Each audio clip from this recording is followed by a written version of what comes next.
एक बार की बात है, एक गांव में एक छोटा व्यापारी रहता था। उसे रोज शराब पीने की एक बुरी आदत थी। उसकी इस आदत की वजह से वह और उसका पूरा परिवार परेशान रहता था। घर में हमेशा ही अशांति और तनाव का वातावरण बना रहता। अक्सर वह व्यापारी शराब पीकर गांव में किसी न किसी से झगड़ा कर लेता और लोगों को गाली देता। उसकी इस हरकत की वजह से उसका व्यापार भी कम होता जा रहा था। वह व्यापारी भी इस बात को समझता था कि उसकी इस बुरी आदत की वजह से उसके घर वाले भी परेशान रहते हैं और उसका नाम खराब होने की वजह से उसका व्यापार भी दिन प्रतिदिन कम होता जा रहा है। वह व्यापारी अपनी इस बुरी आदत को छोड़ने का कई बार प्रयास कर चुका था, लेकिन वह हर बार इसमें असफल ही हो जाता था। इसलिए अब से जब भी कोई उसे उसकी इस बुरी आदत को छोड़ने को कहता तो वह उसे ऊंची आवाज में जवाब देता, मैंने इस आदत को नहीं पकड़ रखा है, बल्कि इस आदत ने मुझे पकड़ रखा है। उस व्यापारी की पत्नी उसकी इस बुरी आदत से सबसे ज्यादा परेशान रहती थी। उसकी पत्नी उसकी सेहत को लेकर हमेशा चिंतित रहती थी, जो कि दिनों दिन खराब होती जा रही थी।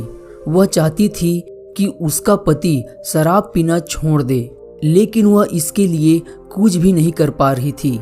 फिर एक दिन उसे गांव में किसी बौद्ध भिक्षु के आने की खबर मिली। बौद्ध भिक्षुक बहुत बड़े ध्यानी व्यक्ति थे और वह लोगों की समस्याओं को सुलझाने के लिए काफी प्रसिद्ध भी थे। व्यापारी की पत्नी अपने पति को लेकर उस जगह पहुंची जहां बौद्ध भिक्षु ठहरे हुए थे। बौद्ध भिक्षु ने उनसे उसकी समस्या को बताने को कहा। दोनों पति पत्नी ने बौद्ध भिक्षु को अपनी सारी कहानी सुनाई। बौद्ध भिक्षु ने ध्यान से उनकी समस्याओं को सुना और कहा, तुम दोनों अभी जाओ और कल सुबह फिर आना। दूसरे दिन सुबह वह पति पत्नी उस जगह पर फिर पहुंच गए जहां बौद्ध भिक्षु ठहरे हुए थे। उन दोनों ने देखा कि बौद्ध भिक्षु एक बड़े से पेड़ को पकड़कर खड़े हुए हैं। व्यापारी ने कहा, महाराज, आप यह क्या कर रहे हैं? आपने इस पेड़ को क्यों पकड़ रखा है? भिक्षु ने कहा, अभी तुम दोनों जाओ और कल सुबह फिर आना।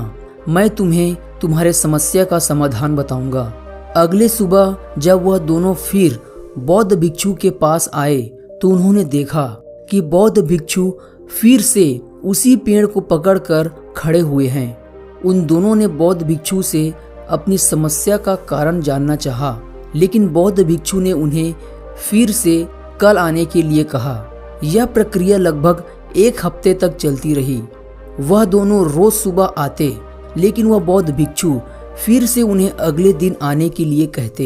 एक हफ्ते तक रोज आने की वजह से वह व्यापारी थोड़ा सा परेशान हो गया और उसने भिक्षु से पूछा, महाराज, आप यह क्या कर रहे हैं? आप इस पेड़ को छोड़ क्यों नहीं देते? बौद्ध भिक्षु ने कहा, मैं क्या करूं? मैं परेशान हूं। मैं तो इस पेड़ को छोड़ना चाहता हूं, लेकिन यह पेड़ ही मुझे नहीं छोड़ना चाहता। इसने ही मुझे पकड़ रखा है। यह सुन वह व्यापारी जोर से हंसता है और कहता है, महाराज, इस पेड़ ने आपको नहीं पकड़ रखा है, बल्कि आपने इस पेड़ को पकड़ रखा है और आप जब चाहे इस पेड़ को छोड़ सकते हैं। यह सुनकर बौद्ध भिक्षु थोड़ा गंभीर होकर बोले, मेरे मित्र, पिछले एक हफ्ते से मैं तुम्हें इसी बात को समझाने की कोशिश कर रहा था कि तुमने शराब पीने की आदत को पकड़ रखा है। उस आदत ने तुम्हें नहीं, और तुम जब चाहो उस आदत को छोड़ सकते हो। बौद्ध भिक्षु की बातें सुनने के बाद व्यापारी को अपनी गलती का एहसास हुआ और उसे समझ आ गया कि अपनी सारी बुरी आदतों का जिम्मेदार वह खुद है। वही है जिसने उन बुरी आदतों को अपने अंदर पकड़ रखा है और अपनी मजबूत इच्छा शक्ति के दम पर वह जब चाहे इन आदतों से छुटकारा पा सकता है। तो दोस्तों, इस कहानी से हमें यही शिक्षा मिलती है कि हम अपने दृढ़ इच्छा शक्ति के द्वारा बुरी से बुरी आदतों को भी छोड़ सकते हैं।